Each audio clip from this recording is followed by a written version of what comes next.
సన్నజాజుల చెట్టు మనము టెర్రస్ గార్డెన్లో ఉండే ఈ సన్నజాజుల చెట్టు మనం కొంచెం కేర్ అయితే తీసుకోవాలా. కింద ఉంటే కన్నా చెట్లు మనం కేర్ తీసుకోకపోయినా మరేం పర్వాలేదు, ఎందుకంటే వాటికి కావలసినంత భూమి అంటే సాయిల్ చక్కగా ఉంటుంది. కాబట్టి మనము కింద ఉండే సన్నజాజుల చెట్లకు ఏమంత కేర్ తీసుకోకపోయినా వాటంతట అవే ఎదుగుతూ ఉంటాయి. కానీ టెర్రస్ గార్డెన్లో మాత్రం ఖచ్చితంగా మనం కేర్ అంటూ తీసుకోవాలి. మెయిన్ పాట్ అనేది మంచి సెలెక్షన్ చేసుకోవాలా. నేనైతే పెద్ద పాట్లోనే పెట్టేసినాను, సిమెంట్ తొట్లో పెట్టేసినాను. ఫస్ట్లో చిన్న చిన్న పాట్లలో పెట్టింటి, కానీ ఫ్లవర్స్ అయితే ఏం పెద్దగా రాలేదు. ఇంకా మళ్ళీ నాకు అర్థమైంది, ఓకే వీటికి ఇంకా భూమి సరిపోలేదు. ఇంకా మనకందరికీ తెలిసిండేదే కదా, వేర్లు అయితే ఎక్కువ పాకుతూ ఉంటాయి. కాబట్టి మనము ఇచ్చే పాట్ వచ్చిందను సరిపోలేదు వాటికి. అందుకనేసి ఒకే దాంట్లో పెద్ద దాంట్లోనే, లేదంటే వేస్ట్గా నీళ్ళు ఉంటాయి కదా, నీళ్ళు స్టోరేజ్ చేస్తాం కదా డ్రమ్ములు, అవి ఒకవేళ ఏదైనా డ్యామేజ్ అయింటే కూడా వాటిని కూడా మనం యూజ్ చేసుకోవచ్చు. మెయిన్ ఇక్కడ సన్నజాజి చెట్టుకి మాత్రము టెర్రస్ గార్డెన్లో అయితే మాత్రం పెద్ద పాటు, లేదంటే పెద్దగా ఉండే హోల్ పెట్టేసి ఉంటే ఒక ప్లాస్టిక్ డ్రమ్ అయినా మంచిగా మట్టి పోసేసి పెంచుకోండి. ఇంకా ఈ సన్నజాజుల చెట్టు ఒక్కోసారి చీడ కూడా పడుతూ ఉంటుంది. అలా పట్టకుండా ఉండాలంటే మనం అప్పుడప్పుడు నీమ్ ఆయిల్ అయితే స్ప్రే చేస్తూ ఉండాలి. ఒక్కోసారి ఇట్లా ఎల్లోయిష్గా అయిపోతుంది, ఒక్కోసారి ఇట్లా బ్లాక్గా కూడా చూడండి, ఇట్లా నీళ్ళు కొంచెం ఎక్కువ అయితే కూడా ఇట్లా కలర్ అయిపోతూ ఉంటాయి. దాని గురించి మనము ఇట్లా పూలు ఎక్కువగా లేదనుకుంటే అప్పుడు మనకు అర్థమైపోతుంది వీటికి నీళ్ళు ఎక్కువైనాయి చెట్లకి అనేసి. ఒక్కోసారి ఇట్లా అయిపోతూ ఉంటాయి మొగ్గలు, చూడండి ఇట్లా అయిపోతూ ఉంటాయి. మనం అప్పుడు 2 రోజులు ఎండబెట్టేయండి చెట్టుని, మళ్ళీ రెడీ అయిపోతుంది దాని అంతటదే.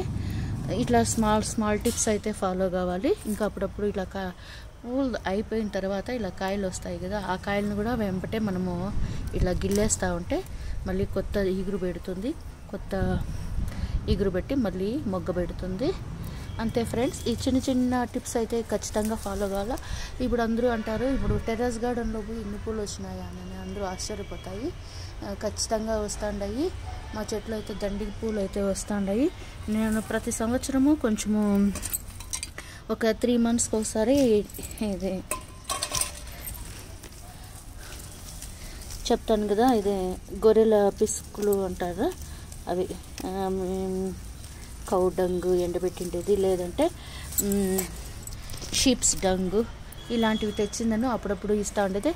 మామూలుగా కొన్ని చెట్లకు క్రోటన్స్ అంట, మార్నింగ్ గ్లోరీ, వీటికైతే అసలు ఏమీ ఇవ్వను నేను, కానీ వాటంతట అవే బాగా పెరుగుతూ ఉంటాయి. ఈ సన్నజాజుల చెట్టు, ఈ విరజాజుల చెట్టు, వీటికి మాత్రం ఖచ్చితంగా నేను ఏదో ఒకటి ఇస్తూనే ఉంటాను, లేదంటే పూలు అయితే పూయవు. ఖచ్చితంగా ఏదో ఒకటి ఇవ్వాలి. ప్లస్ రెగ్యులర్గా వాటర్ మాత్రం ఇస్తూనే ఉండాలి. మీడియంగా వాటర్ కూడా ఎక్కువ ఇవ్వకూడదు, అట్లని తక్కువ ఇవ్వకూడదు. చూడండి మంచిగానే వస్తుంటాయి పూలు అయితే.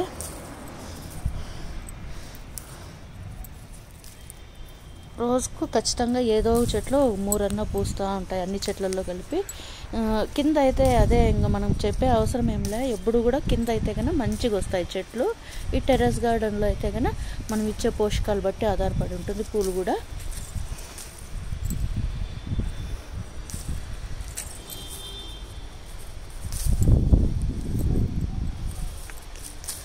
ఒక్కోసారి ఇట్లా కలర్ షేడ్ అయిపోతుంది చెట్టు, ఆకులంతా కూడా ఒక్కోసారి చీడబట్టినట్లుగా అవుతాయి. అప్పుడు వెంటనే మనం ఏం పెరికైన అవసరం లేదు, మొత్తం ఆకులంతా ఒకసారి లాగేసిందను. తర్వాత లేదంటే పసుపు టర్మరిక్, అది పసుపు కలిపేసిందా మొత్తం చెట్టుకంతా స్ప్రింకిల్ చేసేసి, నీళ్ళల్లో కలిపేసి స్ప్రింకిల్ చేసేసిందను. ఒక 2 రోజులు బాగా ఎండబెట్టేసి ఇంకంతే మొత్తం ఆకులంతా దూసేసేలా మళ్ళీ మంచిగా వచ్చేస్తుంది. అప్పుడు మనం అయ్యో చెట్టు ఇట్లా అయిపోయింది అనేసి లాగేసేది, దాన్ని పెరికేసేది అట్లంతా చేయొద్దండి. ఎందుకంటే ఒకసారి చెట్టు పెద్దదైతే మళ్ళీ కొంచెం పెద్దదయ్యేదానికి చాలా రోజులు పడుతుంది. మీకు కావాలంటే బ్రాంచెస్ కట్ చేసుకునేయండి, మళ్ళీ కొత్త బ్రాంచెస్ అన్నీ వచ్చి మళ్ళీ మంచిగా పూలు వస్తాయి. ఈడ నేను ఆల్రెడీ మీకు ఒక లాస్ట్ వీడియోలో ఒకటైతే పెట్టినాను, అదేమిటంటే మన ఇంట్లో బెల్లం ఉంటుంది, బనానాస్ ఉంటాయి కదా, మాగిపిండే బనానాస్ అంతా వేస్ట్ చేయకుండా పడేయకుండా కొంచెం నల్లగా అయిపోతాయి. మాగిపిండేటివి నేను ఆల్రెడీ లాస్ట్ వీక్ మిక్స్ చేసి పెట్టినాను, బెల్లము విత్ బనానా. అదైతే ఇలా తయారైంది. ఇవి వచ్చి వర్షం నీళ్ళు, నైట్ వర్షం పడింది కాబట్టి వర్షం నీళ్ళు కూడా వేస్ట్ కాకుండా నేను కింద డ్రమ్ము పెట్టిన. ఈ బనానా అరటిపండు నీళ్ళు వచ్చి కొంచెం ఇట్లా వేసేయండి, కలర్ వస్తుంది అంతే. నేను ముఖ్యమైన చెట్లకు మాత్రం ఇస్తాను, ఇవి ముఖ్యమైన చెట్లకు మాత్రం, ఇంపార్టెంట్ చెట్లకు మాత్రం ఇస్తాను ఈ నీళ్ళు.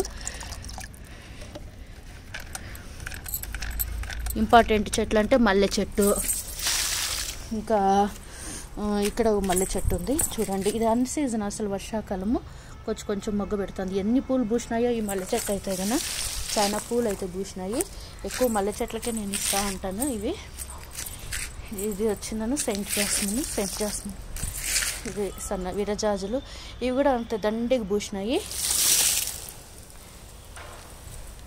అంతే ఫ్రెండ్స్. వీటికి కావాల్సిన పోషకాలు మెయిన్ మల్లె చెట్లకు మాత్రం అప్పుడప్పుడు మనం గొర్రెపిసుకల ఎరువు కంపల్సరీగా ఇస్తే కన్నా చాలా బాగా పూలు అయితే వస్తాయి. ప్రతిరోజు ఈ పూలు పూసినాయి, ఈ విరజాజులు అయితే కన్నా నాకు చాలా హ్యాపీ. ఇప్పుడు వర్షాకాలం కదా, అందుకని కొంచెం తగ్గినాయి, లేదంటే మంచిగా పూస్తాయి. చూడండి, నేను ఆ సన్నజాజుల చెట్లో ఉండే సైడ్ కొమ్మల్ని మళ్ళీ నాటినాను. ఇక్కడ వచ్చి కొత్తగా నాటినాను. ఈ సైడ్లో అంతా చెట్లు ఉన్నాయి. ఇవి కూడా మనం గమనించుకోవాలా, అప్పటికప్పుడు లాగేస్తూ ఉండాలి, లేదంటే వీటికి ఇచ్చే పోషకాలన్నీ అవి లాగేస్తాయి వేరే చెట్లు. కాబట్టి ఇలాంటి చిన్న టిప్స్ ఫాలో కండి. మల్లె చెట్లకి, సన్నజాజుల చెట్లకి, విరజాజుల చెట్లకి